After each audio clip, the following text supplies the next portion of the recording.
தைப்பொங்கல் இப்படியா நடக்கும்? 15 நாள் விடுமுறை விடுவேன். தமிழர் தேசிய திருவிழா அறிவிச்சு 15 நாள் விடுமுறை. போனஸ் சலுகை மாநிலம் ரெட்டிப்பு போனஸ் கொடுப்போம். 60 வயசுக்கு மேல உழவர் பெருமக்களுக்கு ஓய்வூதியம் கொடுப்போம். ஆண்டுக்கு ஒரு முறை எப்படா பொங்கல் வரும்னு உலக நாடுகளுக்கு ஒவ்வொரு தமிழரும் ஏன் இருப்பது போல செய்வோம்.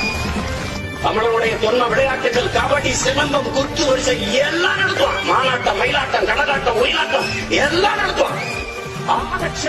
அதை தவிர வேற வேலையே நீ இதை மட்டும் ஆகிட்டே இருந்து வேணாம். உனக்கு மாசம் மாசம் சம்பளம். நீ ஒரு உறுதி எடுத்துக்க. என் பண்டிகை பொங்கல், என் பண்டிகை தை புத்தாண்டு, என் புத்தாண்டு நான் அதை சிறப்பா கொண்டாடுறேன். என்னுடைய தேசிய திருவிழா, என்னுடைய தேசிய பண்டிகை பொங்கல், அதை பேரடிச்சியாக கொண்டாடுவேன். எது கொண்டாடுறது? நீ தீபாவளி கொண்டாடுறது கொண்டாடுறது இல்ல. புத்தாண்டு ஆங்கில புத்தாண்டை கொண்டாடுறது, தமிழ் புத்தாண்டை கொண்டாடுறது இல்ல. இப்ப கொண்டாட ஆரம்பிங்க. பொங்குகிற பொங்கல் ஒரு புரட்சி பொங்கலாக, புத்தரிச்சி பொங்கலாக பொங்கட்டும்.